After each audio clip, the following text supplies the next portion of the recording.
الحمد لله رب العالمين والصلاة والسلام على خاتم النبيين وعلى آله وصحبه أجمعين وبعد. أعوذ بالله من الشيطان الرجيم. بسم الله الرحمن الرحيم.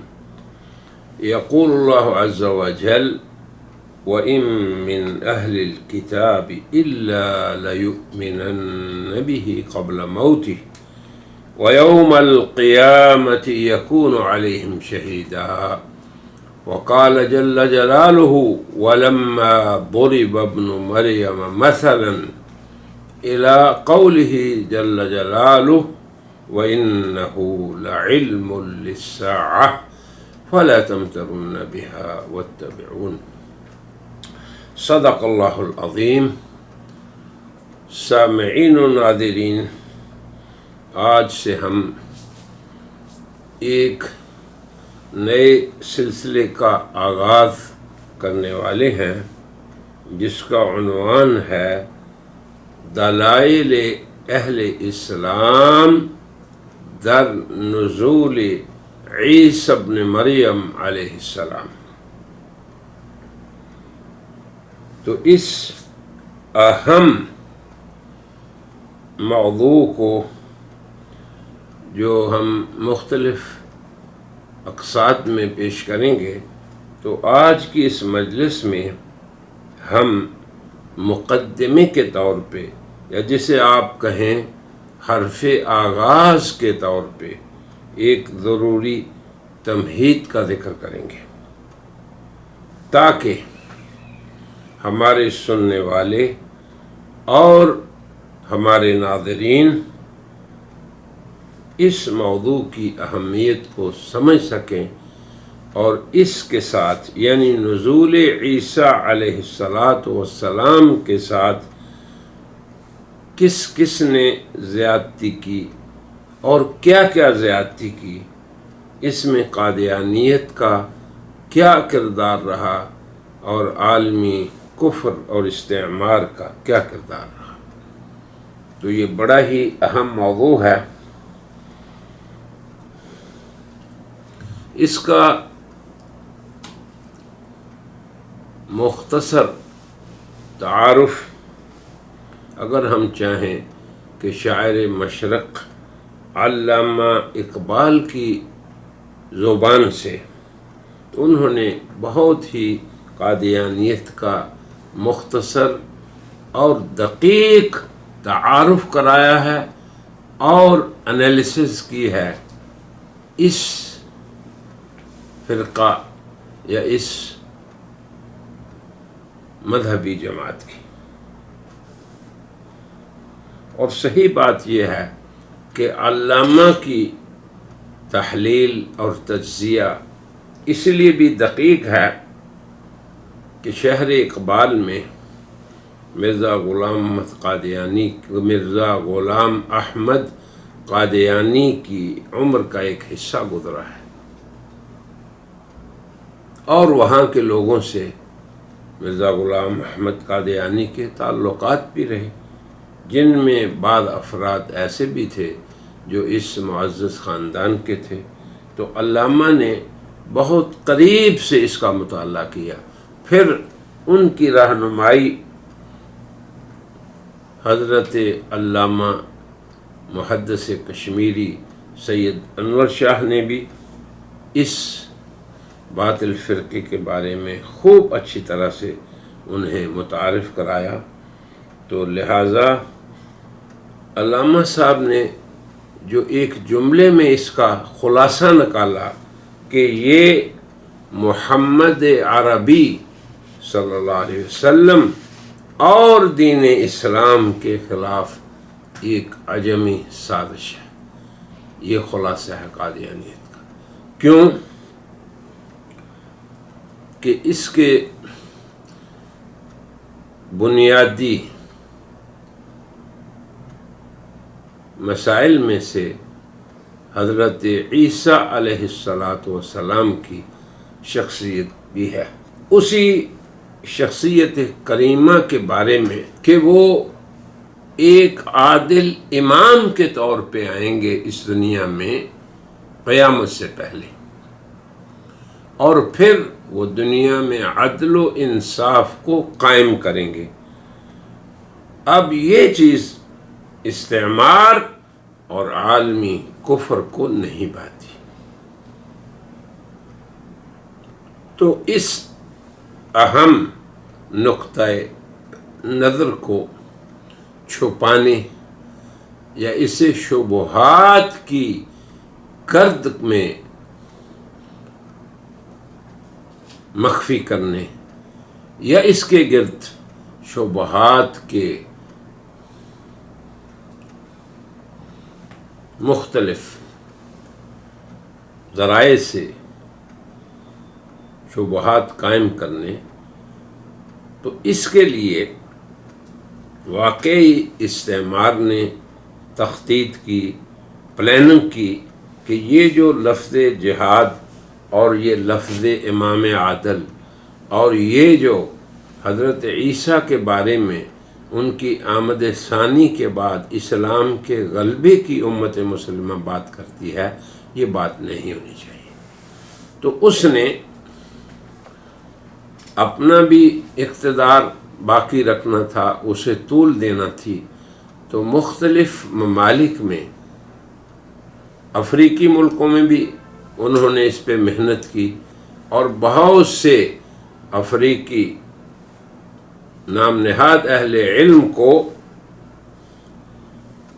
اس حیات عیسوی اور رفع عیسوی میں تاویل باطل پہ اکسایا گیا، اور اس طرح انہوں نے خدمت کی، استعمال کی۔ جبکہ بر صغیر میں استعمار کے خلاف آزادی کا حصول کا حق اس خطے کے مکینوں کے دلوں میں پیدا ہوا، تو لازمی بات تھی کہ یہاں بھی کوئی وہ ایسا اپنا نمائندہ کھڑا کرتے جو ان کی ہوئی پلاننگ کی عملی تطبیق کرتا۔ تو اب دیکھیں، پلاننگ کرنے والا بھی اجمی اور اس کی تطبیق کرنے والا عملی طور پر وہ بھی اجمی۔ تو واقعی علامہ اقبال نے سچ فرمایا کہ یہ محمد عربی اور دین اسلام کے خلاف ایک سازش ہے جس کا نام قادیانیت ہے۔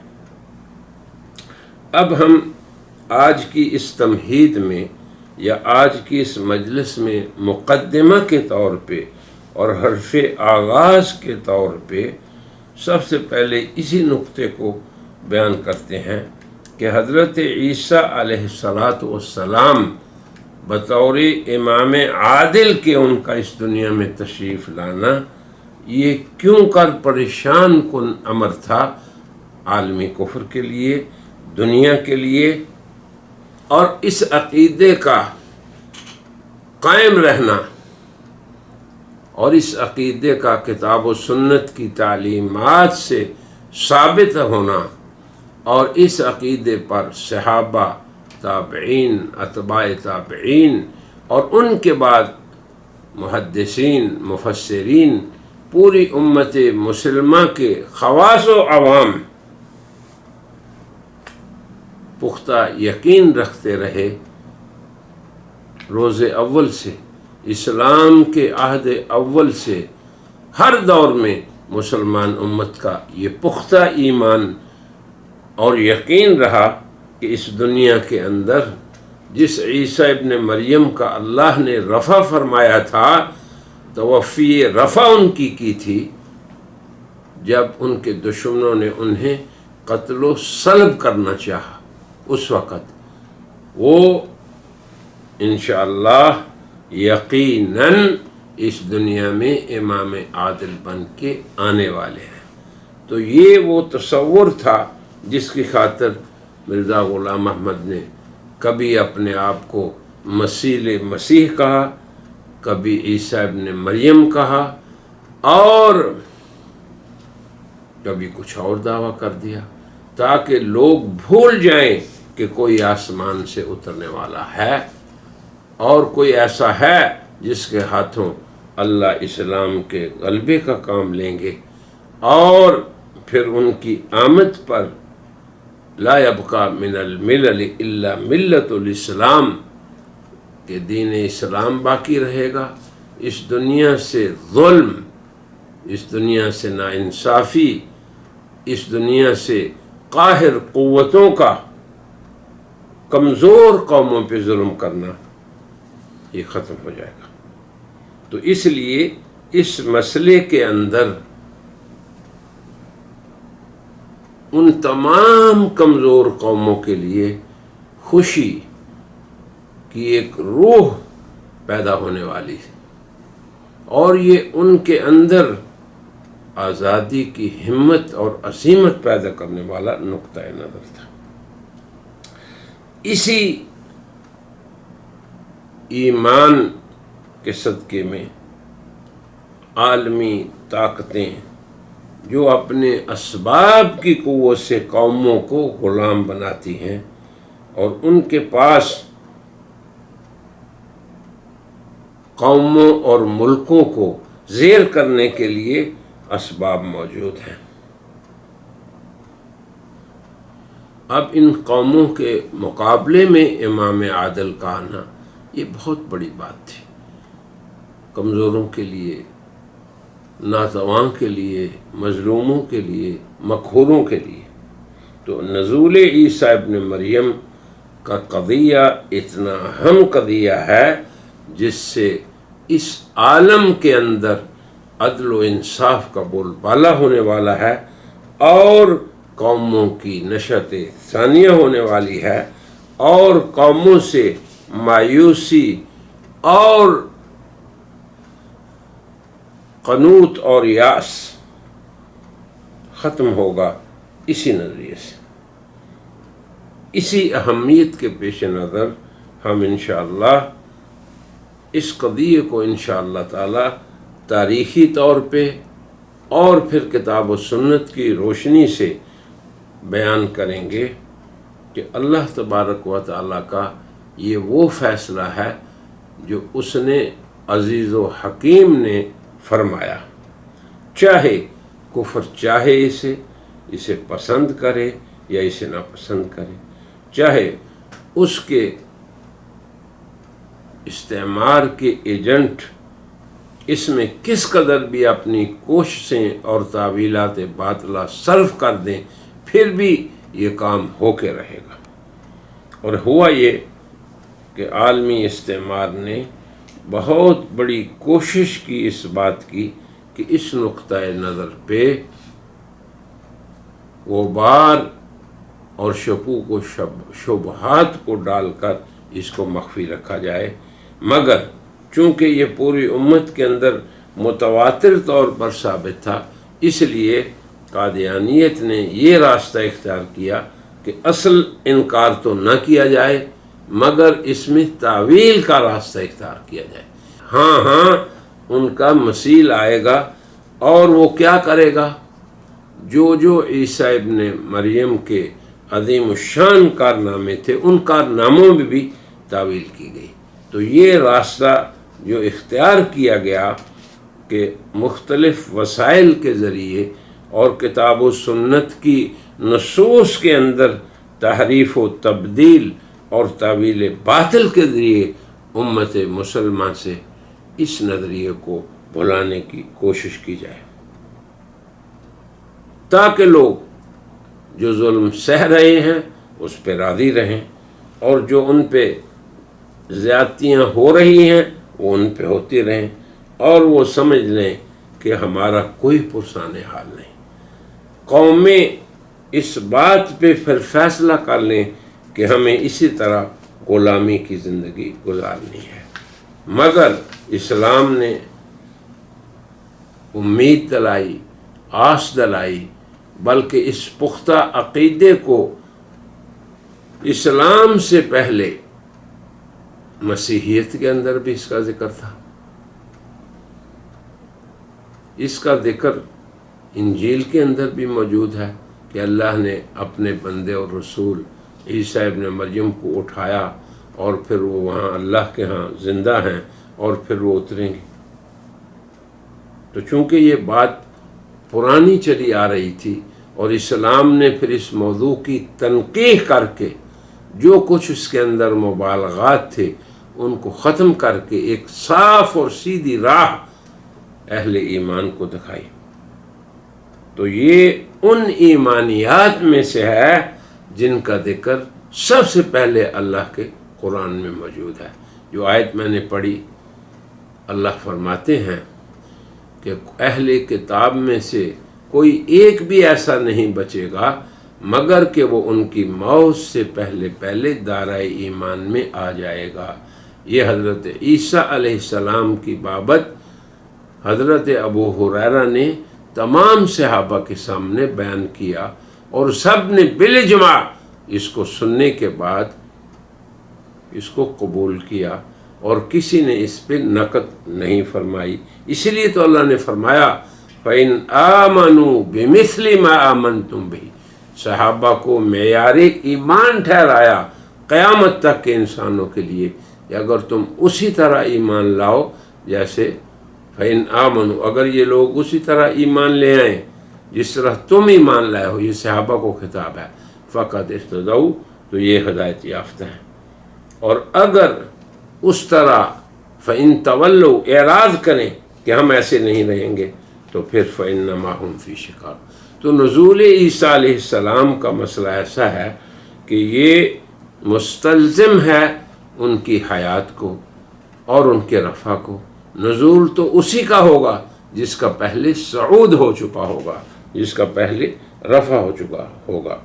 اسی لیے یہ ایسا عقیدہ ہے کہ مرزا غلام احمد قادیانی نے انکار حیات عیسیٰ کے باوجود اس عقیدے کو اپنی کتاب میں جب لکھا تو پھر باقی رکھا، ثبت رکھا، اگرچہ اس کی بھی تعویلات کی، مگر یہ آج تک مرزا کی تالیف میں موجود ہے۔ اور براہین احمدیہ، اس کے اندر آج تک یہ عقیدہ لکھا ہوا ہے، اور خصوصاً اللہ تعالیٰ کا یہ ارشاد هو الذی ارسل رسولہ بالہدی ودین الحق لیظہرہ علی الدین کلہ۔ اس آیت کی بابت مرزا غلام احمد قادیانی کہتے ہیں کہ یہ آیت جسدی طور پر اور ملکی سیاست کے اعتبار سے کیا خبر ہے؟ ایک پیش گوئی ہے۔ کس کی پیش گوئی ہے؟ حضرت عیسیٰ علیہ السلام کی دوبارہ آمد کی۔ اور اس سے پھر کیا ہوگا کہ ان کی شخصیت وہ شخصیت ہے کہ جس کے ہاتھوں اللہ اسلام کا غلبہ کریں گے۔ اب آپ ان سب چیزوں کو جوڑیں اور پھر دیکھیں کہ آج کی دنیا اور عالمی طاقتیں نہ آپ کی نماز سے خائف ہیں، نہ آپ کے روزے سے، نہ اخلاق سے، وہ صرف اور صرف امام عادل کے نقطۂ نظر سے خائف ہیں۔ تو اسی کو چھپانے کے لیے ہندوستان میں بر صغیر میں مرزا غلام احمد قادیانی کو مثیل مسیح کے طور پر اٹھایا گیا، اور دیگر ملکوں میں، عرب لوگوں میں بھی ایسے لوگ گزرے ہیں جنہوں نے ایسے دعوے کیے۔ مگر یہ بھی بات یاد رکھیں کہ یہ عقیدہ اس قدر محکم اور اس قدر ثابت اور ایمانیات اور یقینیات میں سے تھا کہ اس کا کتب عقائد میں باقاعدہ ذکر موجود ہے۔ اب آپ دیکھیں فقہ اکبر، یہ عقیدے کی ایک کتاب ہے جس میں یہ الفاظ ہیں وَنُزُولُ عِیسیٰ علیہ السلام من السماء وَسَائِرُ عَلَامَاتِ یوم القیامہ عَلَى مَا وَرَدَتْ بِهِ الْأَخْبَارُ الصَّحِیحَةُ حَقٌّ قَائِمٌ۔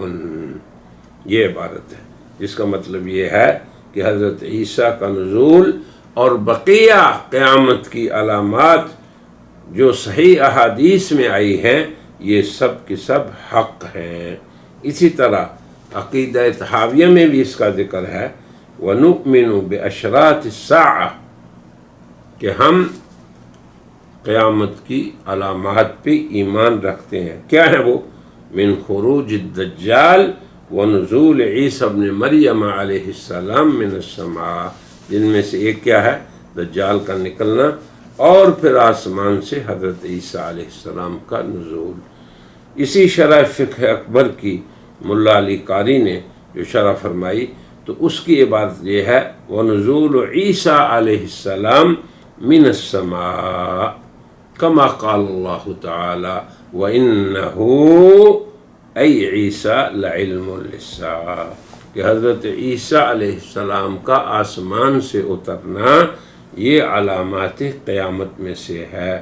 اور اسی طرح دیگر مصنفین اور مؤلفین نے اس پہ بہت کچھ لکھا ہے۔